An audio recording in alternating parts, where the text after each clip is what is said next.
questions. Alors tout d'abord avec le diffuseur dans la formation. Merci. Donc, nous avons aussi à remercier Sarah pour la qualité de la présentation de la du sujet.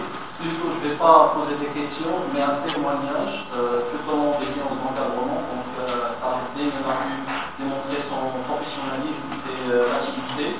Donc à chaque fois, c'est une qualité rare, à chaque fois il vient avec des problèmes et des action plans derrière et on discute ensemble pour la solution optimale afin d'aboutir le projet professionnel. Côté SAP, donc c'est pas évident, donc j'ai réalisé plusieurs implémentations au sein des multinationales. Donc ce qu'on cherche, c'est pas garder la casquette technique, purement technique développement, plutôt il a pu démontrer, donc il a intégré la société, donc il a pu décortiquer le processus achat et dégager les écarts pour les améliorer.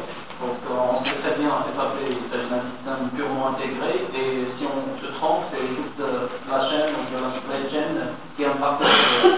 Donc aussi bien j'aimerais s'il y avait par rapport donc, la qualité d'enseignement au sein de l'ENSI et aussi le programme délivré par l'Institut.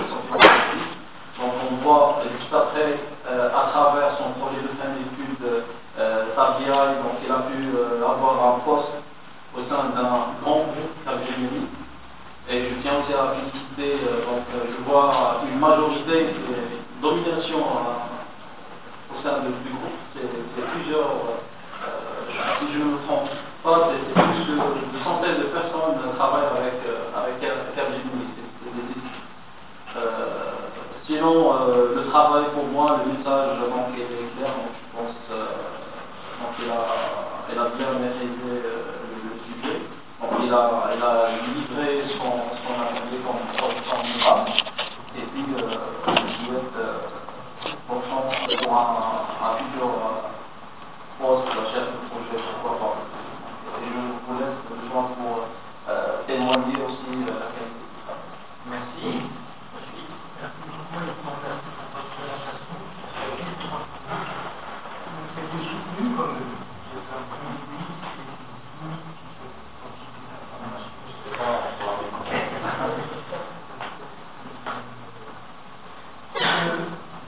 Du point de vue de la forme, un petit truc qui me manquait, moi, c'est d'avoir un rappel du plan. Et j'aime bien en général savoir, mais disons ce que c'est pas grave, puisque vous avez bien vu.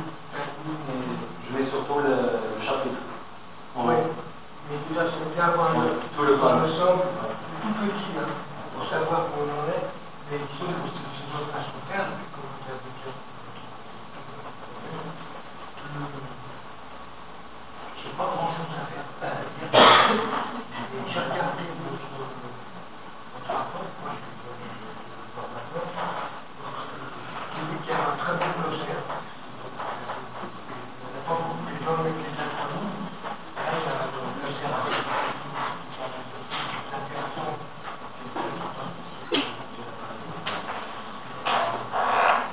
Il y a quelques défauts classiques sur le banc qui doit charger. Arriver, si vous en reprenez le truc sur les chapitres 31.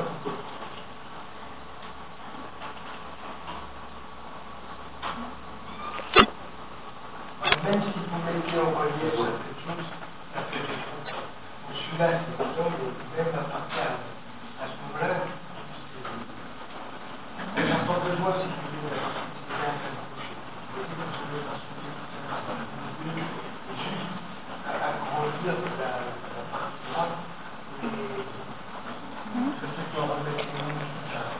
Donc ce qu'il faut, quand c'est dense comme ça, même si c'est très bien, c'est de l'avoir complet en dessous. Vous voyez comme c'est. Vous prenez cette partie-là, là vous l'agrandissez, pour que ça devienne très clair. Pour ça, des détails.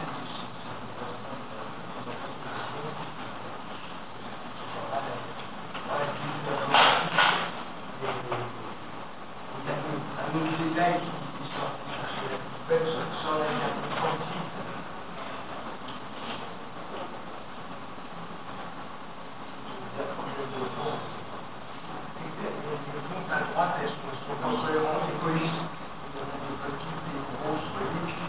C'est bête, mais ça se colle. C'est juste pour avoir dans Ouais, le milieu.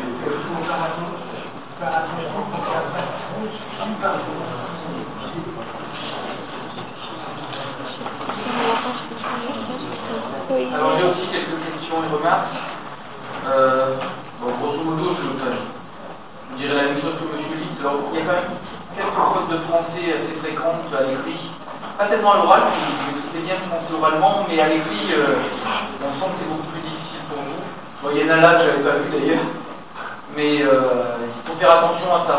C'est facile à corriger parce qu'il suffit de le faire relire par d'autres personnes. Voilà.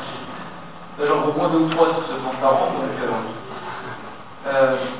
alors il y en a une qui est assez amusante, c'est quand vous parlez du tonnerre d'imprimante. Alors tonnerre c'est un mot anglais qui n'existe pas en français. C'est l'encre d'imprimante, il faut dire. C'est précisé comme ça. Voilà, c'est certainement pas précisé comme ça parce que le tonnerre c'est écrit O-N-E-R. Si ça s'écrit 2 N, 2 R, c'est le tonnerre de l'éclair. Quand il y a l'orage. Ça n'a rien à voir avec l'imprimante. C'est des données extraites. Oui, mais vous devez les corriger quand il y a une erreur. Si vous donnez un truc tout faux, vous gardez tout faux, vous présentez aux autres. Non. Vous n'êtes plus un étudiant de première année, vous devez corriger les erreurs qu'on vous donne. Vous avez présenté les différentes qualités que devait avoir le système que vous vouliez développer, le système décisionnel, vous l'avez présenté en 4 parties. Vous pouvez revenir dessus.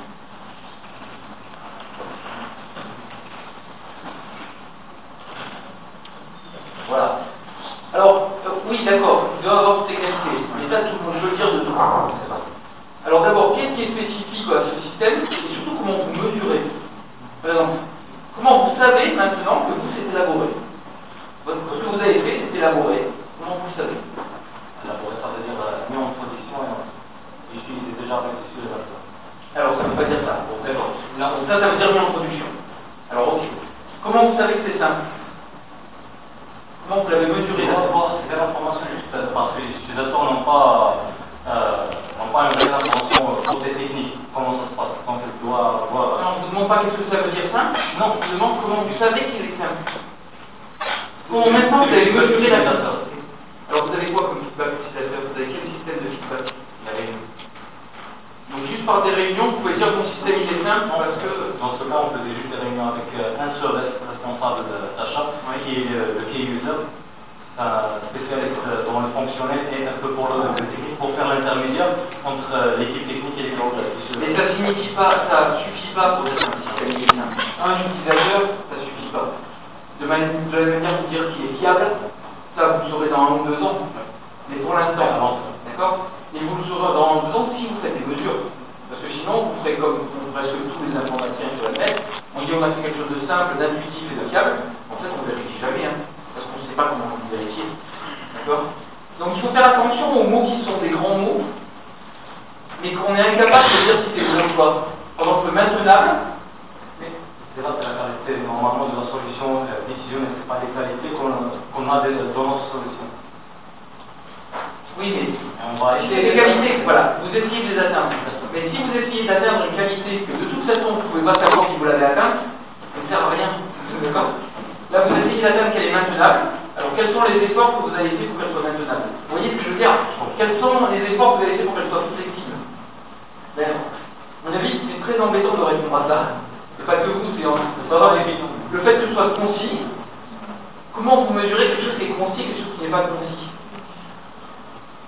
Il faut faire attention parce que quand on monte en abstraction comme vous l'avez fait, c'est bien, il faut monter dans ce genre d'abstraction. On a tendance tous à avoir le défaut d'arriver sur des concepts qui sont complètement flueux et qui ne représentent plus rien, d'accord? Et donc, il faut se forcer, c'est bien, il faut essayer d'être maintenable, mais il faut se forcer à s'arrêter un moment et dire, qu'est-ce que ça veut dire maintenable? Comment je vais le mesurer? Comment je vais pouvoir dire à l'entreprise, voilà, avant que j'arrive, on en était là, c'est maintenable, maintenant on en est là. D'accord? Et ça va être très difficile, mais qui doit apporter beaucoup d'arguments à votre valeur. Parce que si vous arrivez effectivement à démontrer quelques-unes de ces qualités, ben les démontrer, pas juste à convaincre les gens, à dire j'ai des chiffres, je peux vous montrer. Votre travail sera beaucoup plus mis en valeur, et ceux qui vont recevoir ces arguments, ben, ils ne sont pas comme moi en train de dire de toute façon, vous pouvez toujours le dire, hein, ça ne représente rien. Ensuite, dernière question, c'est sur le 42.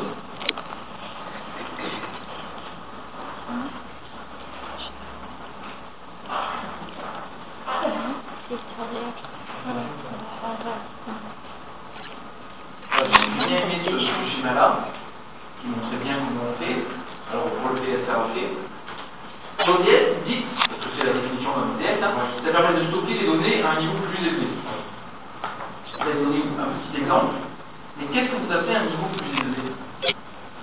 Parce que vous avez donné un exemple, vous avez dit, oh, il y a plus de précision. Plus précis, c'est l'inverse de plus élevé. Je vais comparer avec le cube pour bien comprendre. Mais non, il faut comparer avec en bas, parce que votre définition, elle n'est pas par rapport au cube, elle est par rapport à en bas. C'est pas pour rien que je pose la question. La PSA, on charge les données de la base de données de position dans la PSA. Bon, on peut le mettre en mémoire. Oui, on ne fait pas de changement. Mais si on va encore pour un autre flux, recharger encore les données, ça va soit on supprimer le PSA, soit ça va écraser bien sûr. Dans le DS, quand on charge par exemple une modification, ça va insérer d'autres lignes. On garde les détails plus élevés, ça veut dire historique, on garde l'historique. D'accord, alors c'est exactement l'inverse de ce que vous avez écrit, puisque vous avez dit niveau plus élevé, pas détail plus élevé. Niveau plus élevé, ça veut dire moins précis. D'accord?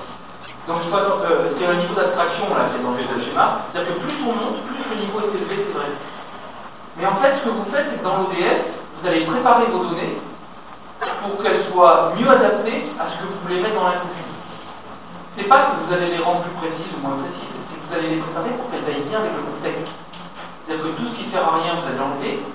Tout ce qui doit être lié, mais qui ne l'était pas, vous allez le lier, justement, avec les commandes, les finances, ça, je ne veux pas que ce soit séparé, je veux tout voir au même endroit. D'accord? Donc, ce n'est pas une question de niveau, c'est une question d'adaptation à un contexte que vous avez là, dans ce schéma. Alors, moi, j'ai pas d'autres questions.